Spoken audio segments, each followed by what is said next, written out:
وجرب وقول لي. والتلاته على فكره مجانا، مفيش فيهم اي مشكله، والمدفوع انا ذكرته على فكره في اول كومنت مثبت لو حابين ان انتوا تسالوا عن اي استفسار. السلام عليكم ورحمه الله وبركاته. في فيديو النهارده ان شاء الله جاي اقدم لكم عده مواقع لزياده عدد المتابعين واللايكات وكمان المشاهدات بشكل مجاني، وفي منهم بدون حساب وهمي. يعني انت بتدخل تزود عدد المتابعين بدون اي مشاكل وبدون دفع رسوم وبدون ما تسجل بحساب غير الحساب الاساسي اللي هو المراد الزياده اليه. فصل على النبي واذكر الله عشان ربنا يبارك لنا في اللي احنا بنعمله. اعمل اعجاب للفيديو واشترك في القناه علشان ما يفوتكش كل جديد من المحتوى الهادف الجامد اللي احنا بنقدمه. وما تنساش تعمل كومنت زي ما قلت لك علشان باذن الله اظهرك زي الناس الجميله اللي عملت كومنتات جميله دي في الفيديوهات اللي فاتت. والفيديو الجاي هظهر كومنتات الفيديو ده. جميع الروابط هتلاقوها في اول كومنت مثبت. مش حابب اطول عليكم اكتر من كده، تعالوا نخش في شرح فيديو النهارده. ركزوا في الشرح، كل الروابط زي ما قلت مباشره، ما بحطهاش في اعلانات. بتدوس على الرابط يوديك على طول على الموقع اللي تم شرحه في الفيديو. اول حاجه نقول بسم الله الرحمن الرحيم. ده موقع شرحته قبل كده بالفعل، ولكن نزل له تحديث جديد ان هو بيبعت لك عدد الاعجابات بالدبل، يعني الضعف اللي انت بتطلبه. فحاول بقدر الامكان تستخدمه في اللايكات والمتابعين. انا عن نفسي بشرح في فيديو النهارده زياده اللايكات من الموقع ده.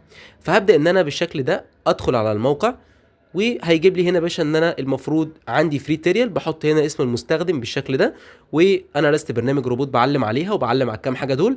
وبخش بقى على الانستجرام المراد الزياده اليه. ببدا ان انا ادخل اخد اليوزر نيم بتاع الحساب زي ما قلت لكم طبعا اللي هو المراد الزياده اليه. ده تيست حساب. هضغط على تعديل الملف الشخصي وابدا ان انا انسخ اسم المستخدم علشان فيما بعد الصقه، وابدا ان انا ازود عدد متابعين على اليوزر اللي انا اخترته ده.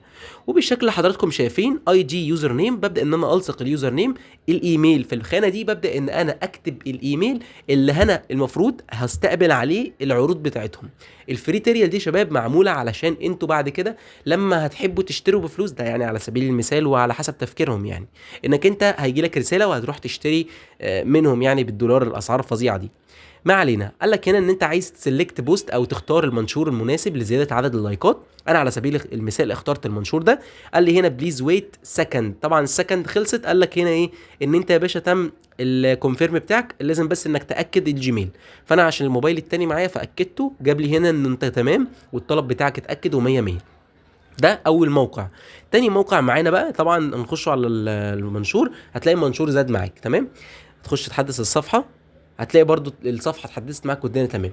تاني موقع، الموقع التاني بقى فيه ميزه حلوه. يعني ميزته اولا ان هو بيزودك اعجابات وبيزودك متابعين، مش بس اعجابات، وفي نفس الوقت كمان بيزودك بميزه انه نفس الفلوس بالظبط بتدفعه، يعني مش بتدفعه، بتاخده مجاني. اللي هو مثلا تيست اللي بفلوس مثلا 1000 متابع بدولار، هو بيديك 50 بنفس جوده ال 1000 متابع ولكن ببلاش. فدي ميزه كويسه جدا في الموقع بتاع النهارده. هضغط كده على العلامه بتاعت ال 10 متابعين، بيجي لك اكتر من 10 برده. وهنا تضغط على جيت فري فولورز. هنا قال لك ايه؟ انه بفلوس 2 دولار و7 عشان ما تكملش، بس كمل وهيبقى مجاني ما تقلقش. احط هنا اسم الحساب المراد الزياده اليه وبريد الكتروني واكرر نفس العمليه من تاني واضغط على العلامه دي. قال لك ايه؟ ثانك يو او ثانكس او شكرا للشراء، سنبدا في تنفيذ طلبك وفقا لوصفه. يعني خلال مثلا اليوم، خلال 5 دقائق، وخلال دقيقتين، خلال دقيقتين من زياده المتابعين او من طلبك في مواقع اللي هو بشرحها في فيديو النهارده دي، هتلاقي ان الزياده بدات ان هي تخش على الاكونت كله، هيبقى تمام. الموقع الاخير زي ما حضراتكم شايفين كده، بتسجل بحساب غير اساسي. اهم حاجه الحساب يكون غير اساسي.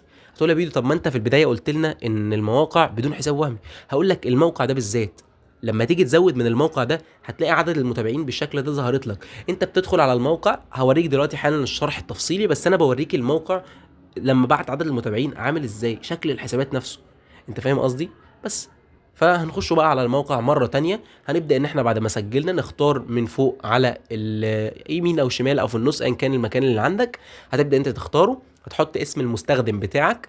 بعد ما تحط اسم المستخدم بتدوس على العلامه دي وبتحط بقى المده اللي هي المفروض الكميه اللي انت بتحطها من النقاط علشان تديك مده معينه. تقريبا بيديك 115 ثانيه. بتنتظر ال 115 ثانيه بيجي لك عدد الفولورز. تقدر تكرر الموضوع ده بعد ما انت بتظبط عدد النقاط. حط مثلا لو عندك 200 نقطه حط 50 50 50، هتلاقي الضاعف عندك عدد المتابعين. وجرب وقول لي. والتلاته على فكره مجانا، مفيش فيهم اي مشكله، والمدفوع انا ذكرته على فكره في اول كومنت مثبت لو حابين ان انتوا تسالوا عن اي استفسار.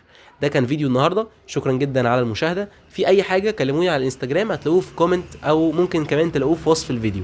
شكرا جدا. السلام عليكم.